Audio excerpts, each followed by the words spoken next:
नमस्कार साथियों, स्वागत है आपका आपके ही परिवार विदा ब्रांड में। मैं हूं आशीष और आज हम लोग पढ़ रहे हैं कक्षा 8 की सीरीज में चैप्टर नंबर 6।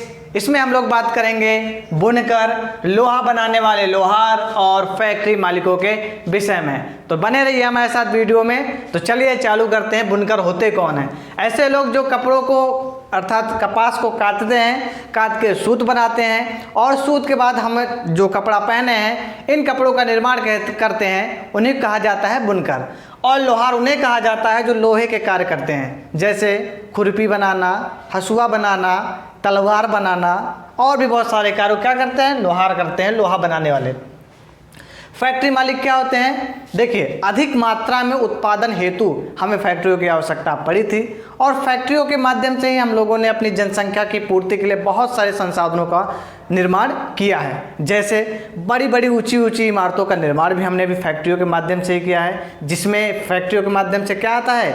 स्टील आता है। मकान नहीं बन के निकलते हैं, समझ लीजिए कि मकान बन के निकलते हो 10-10 मंजिलें, नहीं, उसमें जो स्टील लगती है अर्थात लोहे की सरिया लगती हैं, उन सभी का निर्माण किससे होता है? फैक्ट्रियों के माध्यम से होता है। और जो सीमेंट लगता है वो भी फैक्ट्रियों के माध्यम से ही उत्पादित किया जाता है। साथ ही साथ जो कंक्रीट होती है ना छोटी छोटी, उनका भी निर्माण उन्हीं के माध्यम से किया जाता है। तो चलिए शुरू करते हैं। 19वीं सदी में ब्रिटेन मशीनों के द्वारा कपड़ों का उत्पादन करने लगा था। देखिए, बहुत बड़ी उपलब्धि थी जब ब्रिटेन में स्पिनिंग जेनी इन सभी का क्या होने लगा? उपयोग होने लगा, जिससे हमारा जो वर्कर था उसका कार्य कौन करने लगा? मशीन करने लगा। सूत पहले लोग हाथों से काटते थे, हाथों के लकड़ी के होते थे ठीक काटने के लिए, लेकिन अब क्या होने लगा? मशीनों के माध्यम से उनकी कताई होने लगी। सबसे पहले यूरोप में ब्रिटेन मशीनों के द्वारा कपड़ों का निर्माण करने लगा, जिसने अर्थात कपड़ों के निर्माण ने विश्व का प्रमुख औद्योगिक राष्ट्र बना दिया। किसको? यूरोप को। देखिए, जब इसने चालू कर दिया मशीनों के माध्यम से अपना वस्त्र उत्पादन, तो इसी प्रक्रिया ने इसको विश्व का औद्योगिक राष्ट्र बना दिया। अर्थात यहीं पे सबसे ज़्यादा क्या होने लगा? उद्योग चालू होने लगा। 1850 के दशक में जब ब्रिटेन का लोहा व इस्पात उद्योग पनपने लगा तो उसे विश्व का कारखाना बना दिया कहा जाने लगा। देखिए, बहुत ही महत्वपूर्ण चीज़ें हैं। दो इसको टाइटल दिए गए उस समय 19वीं सदी में। पहला तो वो औद्योगिक राष्ट्र बन गया किस लिए? कपड़ों का उत्पादन करने लगा औद्योगिकीकरण से। और दूसरा ये कि उसने लोहा और इस्पात का भी क्या करने लगा? उत्पादन करने लगा और उद्योगों को लगाने लगा, जिससे स्टील, टीएमटी अर्थात सरिया वगैरह क्या होने लगी? उत्पादित होने लगी। इसलिए उसको क्या कहा जाने लगा? विश्व का कारखाना कहा जाने लगा। तो चलिए, जब हम लोग बात कर रहे हैं ब्रिटेन की, तो भारत कैसे छूट सकता है? तो भारत के विषय में भी देख लीजिए स्थिति कैसी थी उस समय। भारतीय कपड़े और विश्व बाजार। देखिए, भारतीय कपड़े विश्व बाजार में कैसी स्थिति में थे उसके विषय हम लोग जानकारी प्राप्त करते हैं। बंगाल में अंग्रेजों की विजय से पूर्व 1750 के आसपास भारत पूरी दुनिया में उत्पादन में आगे था। किसमें उत्पादन में? कपड़े उत्पादन में क्या था? आगे था। किसमें? 1750 के आसपास, जब अंग्रेजों का शासन भारत में नहीं था। दक्षिण पूर्वी एशिया में जैसे हो गया जावा, सुमात्रा द्वीप हो गया, पेनांग हो गया, तथा पश्चिमी और मध्य एशिया, पश्चिम मध्य एशिया में कौन? इराक, ईरान, सऊदी अरेबिया, ये सभी जो क्षेत्र थे, इन क्षेत्रों में भारतीय कपड़ों का बहुत ही अधिक क्या थी? मांग थी। और साथ ही साथ यहाँ का जो व्यापार था बहुत ही फलित था। किनके माध्यम से? भारतीय कपड़ों के माध्यम से। क्योंकि अरबी व्यापारी जो होते थे, अफगानी व्यापारी जो होते थे, भारत से सूती वस्त्र खरीद के ले जाते थे और वहीं से पोर्टों के माध्यम से, बंदरगाहों के माध्यम से वो ब्रिटेन हो गया, अमेरिका हो गया, विभिन्न क्षेत्रों में क्या करते थे? उन कपड़ों को निर्यात करते थे। यूरोपीय व्यापारियों ने भारतीय बारीक सूती कपड़े को अरबी व्यापारियों के पास इराक के मोसुल शहर में देखा। देखिए, मैंने अभी कहा ना, पहले अरबी लोग भारत आते, यहाँ से सूती वस्त्र ले जाते, उनको फिर अगली जगहों पे निर्यात करते थे। जैसे ब्रिटेन हो गया, नॉर्वे हो गया, डेनमार्क हो गया, अमेरिका हो गया, इन सभी क्षेत्रों में क्या करते थे? वो निर्यात करते थे। और यूरोपियों ने भी भारतीय कपड़े अर्थात सूती कपड़े को कहाँ देखा था? सबसे पहले इराक के मोसुल शहर में देखा था। कहाँ देखा था? इराक के मोसुल शहर में देखा था। देखिए, इस बारीक और सूती कपड़े को क्या कहने लगे वो लोग? जो अरबी थे उसको मसलिन कहते थे। क्या कहते थे? मसलिन। और इसी का बाद में नाम क्या हो गया? मलमल हो गया। क्या हो गया? मलमल हो गया, जिसको ब्रिटेन्स अर्थात यूरोपीय लोग इसको क्या कहने लगे? मलमल कहने लगे मसलिन कपड़े को। और भारतीय लोग क्या कहते थे? बारीक सूती कपड़ा कहते थे। जब पुर्तगाली व्यापारी मसालों की तलाश में भारत आए तो वे मसालों के साथ साथ सूती कपड़े भी लेके गए थे। देखिए, ये लोग तो पहले मसालों की खोज में आए भाई, सूंघते सूंघते आ गए, ठीक है। और जब कालीकट जगह पे पहुँचे, कालीकट पे ही पहुँचे थे ना, तो कालीकट पे पहुँचे तो भाई वहाँ के जो राजा थे वो बहुत दिलेर आदमी थे, कह लीजिए दिलवाले आदमी थे, बहुत ही ज़्यादा आतिथ्य को स्वीकार करने वाले राजा थे। उन्होंने अतिथि स्वागत में उनके बोरी बोरी भर के मसाला दे दिया, और साथ ही साथ स्वागत के लिए हम लोग देते ना, कपड़ा देते हैं, अंग वस्त्र कहते हैं ना, वैसे उन्होंने उनको क्या दिया? बोरी भर के कपड़ा दे दिया। किसके रूप में? जो सूती कपड़े थे उन्हीं को दे दिया। और वो कलकत्ता के कालीकट पोर्ट से वो अपने यहाँ गए, तो इसलिए उन्होंने इसको क्या कहा? कैलिको कहा। इस सूती कपड़े को इन्होंने क्या कहा? कैलिको कहा। ठीक है, क्या कहा? कैलिको कहा पुर्तगालियों ने सूती कपड़े को। चलिए बात करते हैं उस लेखे जोखे के विषय में जिसमें अंग्रेज भारत को क्या देते थे? ऑर्डर देते थे, जिसमें कहा होता था उन लोगों ने कि हमको इतने थान कपड़े चाहिए। ठीक है, देखिए उसे क्या कहा जाता? जिसमें लेखा जोखा लिखा रहता था उसे बही कहा जाता था। क्या कहा जाता था? बही खाता। आप लोग प्राय देखते होंगे, उसी को क्या कहा जाता है? बही वो लोग कहते थे। इसमें सूती और रेशमी कपड़ों के 98 किस्मों का जिक्र है। कितने? 98 किस्मों का जिक्र है। किसमें? बही में। जिन्हें यूरोपीय व्यापारी पीस या गुड्स कहते थे। क्या कहते थे? पीस या गुड्स कहते थे, जो आमतौर पर 20 × 2। अब 20 क्या चीज़ है? 20 है ये लंबाई। क्या है? 20 लंबाई, और जो 2 है ये क्या है? चौड़ाई है। क्या है? चौड़ाई। क्या है ये? चौड़ाई। अर्थात 20 × 2 गज का थान होता था ये। क्या होता था? 20 × 2 का एक थान होता, जिसे एक पीस या फिर क्या कहा जाता था? गुड्स कहा जाता था। थोक में जिन कपड़ों, वो कपड़े कौन थे जो थोक में खरीदे जाते थे? छापेदार सूती कपड़े। कौन थे? छापेदार सूती कपड़ों को क्या किया जाता था? थोक में खरीदा जाता था, बंडल बंडल करके खरीदा जाता था, का ऑर्डर दिया जाता था। उन्हें लोग क्या कहते थे? सिंड्ज कहते थे। क्या कहते थे? व्यापारी लोग, यूरोपीय जो व्यापारी थे, क्या कहते थे? छापेदार सूती कपड़ा को सिंड्ज कहते थे, या फिर कोसा कहते थे, या फिर बंडाना कहते थे। क्या कहते थे? बंडाना। तो देखते हैं सिंड्ज कहाँ से आया? छींट से आया। जो हिंदी शब्द छींट का कपड़ा आप सुनते होंगे ना गांव में कि छींट का कपड़ा है, तो छींट से ही क्या बना है? सिंड्ज। क्या बना है? सिंड्ज। कोसा या फिर खस्सा। और जो बंडाना कपड़ा होता है वो बांधना वाले, जो बांधना जो सर पे लगता है ना, पगड़ी वाला कपड़ा जो होता है, सूती कपड़ा होता है, ठीक है, उसी को लोग क्या कहते थे? बंडाना कपड़ा कहते थे। क्या कहते थे? बंडाना कपड़ा कहते थे। अब बात करते हैं जामदानी बुनाई के विषय में। किसके बुनाई के विषय में? जामदानी बुनाई एक विशेष प्रकार की बुनाई की प्रक्रिया थी, जो 20वीं सदी में इसकी शुरुआत होती है, भारत में ही होती है। उस समय ढाका ये भारत का ही हिस्सा हुआ करता था, ठीक है। तो ढाका और लखनऊ इसके प्रमुख केंद्र हुआ करते थे। किसके? जामदानी बुनाई के। अब जामदानी बुनाई में कपड़ा कौन सा यूज होता है? देखिए, जामदानी एक प्रकार का बारीक मलमल होता था। क्या होता था ये? बारीक मलमल। अब मलमल क्या है आपको तो मैंने बताया ही, मसलिन या फिर सूती कपड़ा बारीक, ठीक है, यही बारीक मलमल होता था, जिसपे करघे में सजावटी चिन्ह बुने जाते थे, ठीक है। आप साड़ियाँ देखते होंगे प्रायः कि एक कोठा बना होता है, उसमें विभिन्न डिजाइन वगैरह लगे होते हैं, कुछ वैसा ही क्या होता था? ये भी होता था।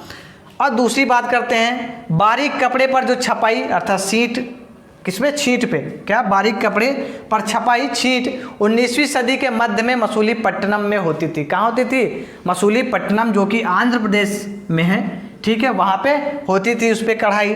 फिर बात करते हैं बंडाना शैली के विषय में, थोड़ी सी जानकारी प्राप्त करते हैं।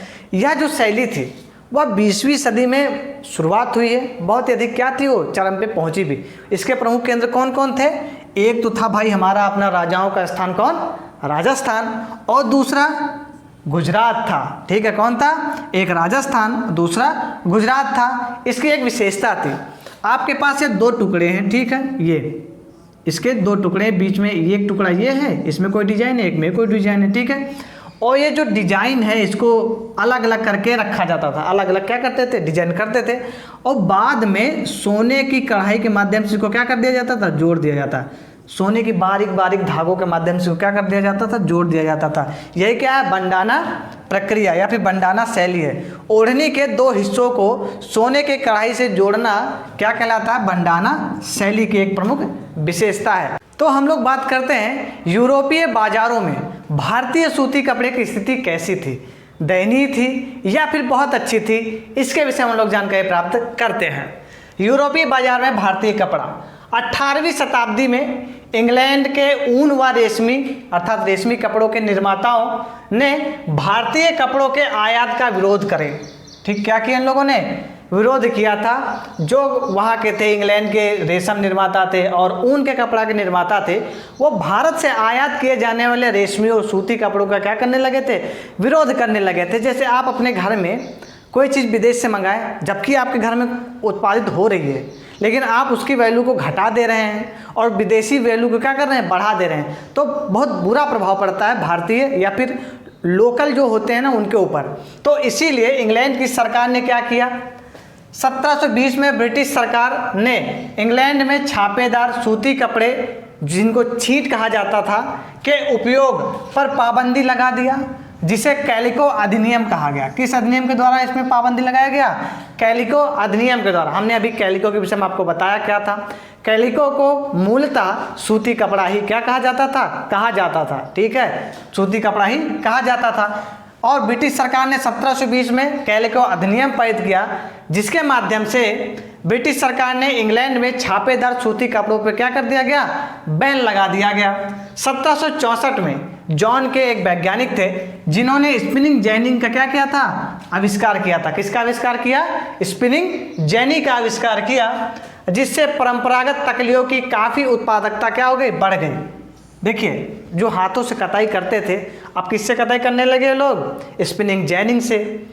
फिर उसके बाद 1786 का दौर आता है। 1786 में रिचर्ड आर्कराइट ने वास्प इंजन का क्या किया, आविष्कार किया, जिससे सूती कपड़ों की बुनाई को क्रांतिकारी रूप से बदल दिया। अर्थात वास्प इंजन और कौन सा था वो, स्पिनिंग जेनी, क्या था, स्पिनिंग जेनी। इन दोनों ने मिलकर ब्रिटिश जो सूती कपड़ा उद्योग था उसमें क्रांतिकारी परिवर्तन ला दिया था।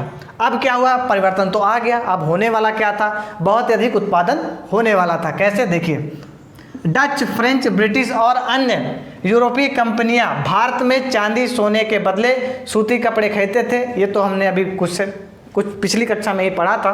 तो देखिए, जब होता है तो होता क्या, उत्पादन की वृद्धि हो जाती है। बात करते हैं बुनकरों के विषय में। जो भारत के बुनकर हैं, बुनकर किन्हें कहा जाता है, जो सूती वस्त्रों का निर्माण करते हैं या फिर विभिन्न प्रकार के जो पोशाक हम लोग पहनते हैं उनका निर्माण करते हैं, उनको क्या कहा जाता था, बुनकर कहा जाता था। बंगाल के तांती, उत्तर भारत के जुलाहे या मोमिन जिनको कहा जाता था, और दक्षिण भारत के साले व कैकोल्लर व देवांग समुदाय बुनकरी के लिए क्या थे, भारत में बहुत ही अधिक प्रसिद्ध थे। सूत काटने का काम महिलाएं व कपड़े बनाने का कार्य कौन करता था, पुरुष करते थे। कौन करते थे, पुरुष करते थे। छपाई कपड़ा बनाने के लिए बुनकरों को चिप्पीगर, क्या चीज़, एक माहिर कारीगर होता था जिसको चिप्पीगर कहा जाता था, इसकी जरूरत पड़ती थी, जो अपने ठप्पों के माध्यम से क्या करता था, छपाई करता था। अर्थात उसके पास एक कोई ठप्पा होता था, ठीक है, जिसमें विभिन्न प्रकार के डिजाइन बने, तो उसी को उठा के क्या करता था, ठप्पा मारता चला जाता था। अब बात करते हैं भारतीय कपड़ों का पतन कैसे हुआ। अभी हमने बताया ना कैलिको अधिनियम, ठीक है, इसी अधिनियम का आपको यहाँ पे इम्प्लीमेंटेशन क्या होगा, दिखाई देगा। कैसे, भारतीय कपड़ों की प्रतिस्पर्धा इंग्लैंड में बने कपड़ों से थी। सीधा सीधा किससे प्रतिस्पर्धा थी, इंग्लैंड में बने कपड़ों से। वह इंग्लैंड में सीमा शुल्क अधिक लगा दिया। तो देखिए, जो भारतीय कपड़े थे जो यहाँ से आयात करते था इंग्लैंड, उस पर इसने क्या कर दिया, बहुत अधिक सीमा शुल्क लगा दिया। जैसे इस समय भारत और चाइना की स्थिति खराब है, तो आप देखते होंगे कि चाइना जो भी आप सामान मंगाते हैं उसमें आपको 2 से 3 गुना क्या कर दिया जाता है, सीमा शुल्क लगा दिया जाता है, ठीक है, जिस कारण से उसका व्यापार चौपट हो गया और भारत के लोकल वर्करों को या फिर लोकल औद्योगिक जो संस्थान उनको क्या हुआ, बहुत अधिक फायदा हुआ। वैसे उन लोगों ने भी किया था। तो यह हो गया। और फिर क्या हुआ, 1880 के दशक तक भारतीय बाजार में अंग्रेजी सूती कपड़ों से भर गया। देखिए, जो भारतीय बाजार था वह अंग्रेजी सूती कपड़ों से क्या हो गया था, भर गया था। अर्थात भारतीय बाजार में अंग्रेजों द्वारा बनाया गया सूती और सस्ता कपड़ा क्या होने लगा, बहुत ही अधिक मात्रा में मिलने लगा लोगों को। और ये कपड़े मिलने क्यों लगे थे? क्योंकि बहुत सस्ते थे। देखिए, अगर आप बल्क में अर्थात आप 100 एक मिनट में उत्पादित कर रहे हैं तो कॉस्ट भी कम लग रही है आपको, मेहनत भी कम लग रहा है और अधिक उत्पादन भी हो रहा है। तो आप क्या करेंगे? उनको सस्ते में सस्ते क्या करेंगे? बेचेंगे, और जिससे अधिक से अधिक आपको क्या होगा? मुनाफा होगा। 19वीं सदी के आखिरी में पश्चिमी भारत में सोलापुर व दक्षिण भारत में मदुरै बुनकरी के लिए क्या हो गए? बहुत ही नए केंद्र के रूप में उभरे थे। राष्ट्रीय आंदोलन के दौरान महात्मा गांधी ने आयातित कपड़ों पर क्या किया? बहिष्कार का आह्वान किया लोगों से, और लोगों से कहा कि आप हाथ से बुने हुए या फिर हाथ से कते हुए सूती कपड़ों का क्या करें? उपयोग करें, और चरखे का क्या करें? वो उपयोग करें। इन सभी के लिए किसने किया था आह्वान? महात्मा गांधी जी ने आह्वान किया था जब स्वदेशी आंदोलन इन्होंने चलाया था। यही कड़ी राष्ट्रवाद का प्रतीक बन गई। जिस प्रकार गांधी जी आगे आगे चलते गए उसी प्रकार भारत में राष्ट्रवाद का क्या होता लग गया? राष्ट्रवाद का उदय होता चला गया। चरखा भारत की पहचान बन गया, क्योंकि गांधी जी ने आह्वान किया कि आओ चरखे से क्या करें? हम लोग अपना वस्त्र खुद बनाएं, हम आत्मनिर्भर बने। 1931 में इसीलिए क्या किया गया? 1931 में भारतीय राष्ट्रीय कांग्रेस के तिरंगे के बीच में वाली पट्टी में इसको जगह दिया गया। किसको जगह दिया? चरखे को। ठीक है, ये यहाँ पे इस समय आप लोग देखते होंगे क्या बना रहता है? अशोक चक्र है, लेकिन उस समय क्या बना रहने लगा? चरखा बना रहता था। क्या बना रहता था? ये चरखा बना रहता था, ऐसे ऐसे ऐसे करके क्या बना रहता था? चरखा बना रहता था। इसलिए क्या किया गया? उसको चरखे को स्थान दिया गया भारतीय तिरंगे में। तो हम लोग बात करते हैं कब कब भारत में सूती मिलों का क्या हुआ? अनावरण हुआ, अर्थात उसकी स्थापना कब कब की गई, उनके विषय में जानकारी प्राप्त करते हैं। भारत में पहली सूती कपड़ा मिल का जो स्थापना हुई थी वह 1854 में बम्बई में हुई थी, और यह मिल प्राय किसकी थी? कताई के लिए थी। ठीक है, उत्पादन करने के लिए नहीं थी, यह सूत काटने के लिए इसका उपयोग किया जाता था। कब स्थापना हुई थी? 1854 में इसकी स्थापना हुई थी। 1900 तक बम्बई में 84 मिलें चालू हो चुकी थी। कब तक? 1900 में तक। देखिए कितना समय हुआ? 54 से 1900 तक, ज़्यादा नहीं हुआ है। ठीक है, 40 या उससे ज़्यादा थोड़ा सा समय हुआ है, 46 के आसपास वर्ष। ठीक है, उतने टाइम में कितने मिलें चालू हो गई? 84 मिलें चालू हो गए बम्बई में। अहमदाबाद में पहला कारखाना 1861 में खोला गया। कब खोला गया? 1861 में। और 1862 में संयुक्त प्रांत के कानपुर में, देखिए संयुक्त प्रांत किसको कहा जाता है अब? उत्तर प्रदेश को। किसको? यूपी को क्या कहा जाता है अंग्रेजी ज़माने में? कहा जाता था संयुक्त प्रांत, और अब कहा जाता है उत्तर प्रदेश में स्थित कानपुर में भी एक कारखाना खोल दिया गया था। कब? 1862 में। अब बात करते हैं भारतीय कपड़ा कारखानों की समस्याएं क्या थी? बस वही समस्याएं थी। कौन कौन सी? विदेशों से आने वाला भारतीय उनका अंग्रेज़ों का कपड़ा जो बहुत अधिक सस्ता होता था, उनकी लागत भी क्या होती थी? बहुत ही अधिक कम होती थी। ब्रिटेन से आए कपड़ों से प्रतिस्पर्धा होती थी भारतीय कारखानों में बने कपड़ों की। अधिकतर देशों की सरकारों ने भारतीय कपड़ों पर बहुत अधिक सीमा शुल्क लगा दिया। ठीक है, सीमा शुल्क लगा दिया तो व्यापार करना बहुत ही कठिन हो गया। और साथ ही साथ क्या किया? व्यापार पे कर लगाया भारतीय व्यापार पर। ठीक है, अधिक। और उसके बाद उन्होंने अपने घर में अर्थात अपने देश में औद्योगिकीकरण को क्या दिया? बढ़ावा दिया। जिससे भारत ने भी स्वदेशी आंदोलन करके क्या किया था? चरखे का प्रयोग किया और भारत में ही उत्पादन को क्या किया? बढ़ाने का प्रयास किया था। प्रथम विश्व युद्ध के दौरान जब विश्व में मंदी की स्थिति उत्पन्न हुई और विश्व में बहुत ज़्यादा कारखानों का क्या हो गया? चौपट हो गया, क्योंकि विश्व के सबसे बड़े कारखाने इंग्लैंड में होते थे और इंग्लैंड को प्रथम विश्व युद्ध से बहुत अधिक नुकसान हुआ था। तो वहाँ की मंदी हो जाने के कारण भारतीय जो वस्त्र उद्योग था उसको क्या हुआ? बहुत अधिक फायदा हुआ, और फायदा हुआ तो क्या हुआ? कपड़ों की मांग बढ़ने लगी जो भारत में बनाए जाते थे। आप एक नज़र डालते हैं भारत के एक लोहे से बने बहुत ही विशेष तलवार के विषय में, जिसको लहरा दो ना तो ऐसे सांप जैसे लहरती थी, और किसी के कपड़े पे या फिर लौह कवच पे मार दो तो कवच क्या हो जाता था? 2 खंड में विभाजित हो जाता था। ठीक है, तो बात करते हैं टीपू सुल्तान की तलवार के विषय में, और यह जिससे बना है उस स्टील के विषय में। उस स्टील का क्या नाम था? उर्ज स्टील थी नाम उसका। टीपू सुल्तान की तलवार उर्ज स्टील से बनी हुई थी। अब उर्ज स्टील क्या होती है आगे पढ़ेंगे। उर्ज स्टील से बनी हुई थी जो दुश्मन के लौह कवच को 2 भागों में काट सकती थी। क्या करती थी? 2 भागों में चीर सकती थी। टीपू सुल्तान की तलवार की मूठ पर कुरान की आयतें लिखी थी। देखिए मूठ क्या होता है, ये तलवार है, ये जहाँ पे पकड़ा जाता है, ठीक है, ये मूठ और ये तलवार है, ठीक है, ये मूठ, इस पे क्या लिखा होते थे, कुरान की आयतें लिखी होती थी। यह तलवार इंग्लैंड के संग्रहालय में आज भी रखी हुई है और वहाँ की एक बहुमूल्य क्या है, बहुमूल्य वस्तु है। वुड स्टील, इसमें लौह में कार्बन की अधिक मात्रा मिलाकर इसको बनाया जाता है। देखिए आप जितना अधिक किसी लोहे में कार्बन मिला देंगे वह उतनी अधिक क्या हो जाएगी, मजबूत हो जाएगी, ठीक है। आप देखते होंगे स्टील और लोहे में अंतर क्या है, बस इसी चीज़ का अंतर है कि जो लोहा होता है उसमें कार्बन की मात्रा नगण्य होती है और जो स्टील होता है, नॉन स्टिक बर्तन जिसे आप लोग कहते हैं, उसमें कार्बन की मात्रा क्या कर दी जाती है, बहुत अधिक मात्रा में मिला दिया जाता था। और जो वुड स्टील का कार्य होता था वो प्रायः दक्षिण भारत में होता था, अर्थात इन तलवारों का निर्माण कहाँ होता था, भारत के दक्षिणी हिस्सों में होता था। वुड स्टील की तलवारें बहुत अधिक पैनी और लहरदार होती थी। कैसी होती थी, पैनी होती थी और लहरदार होती थी।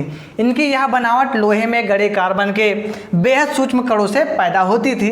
विख्यात वैज्ञानिक और बिजली व विद्युत चुंबकत्व का आविष्कार करने वाले माइकल फैराडे ने वुड स्टील का अध्ययन लगभग 4 वर्षों तक किया था। कब से कब तक, 1818 से 1822 तक अध्ययन किया था।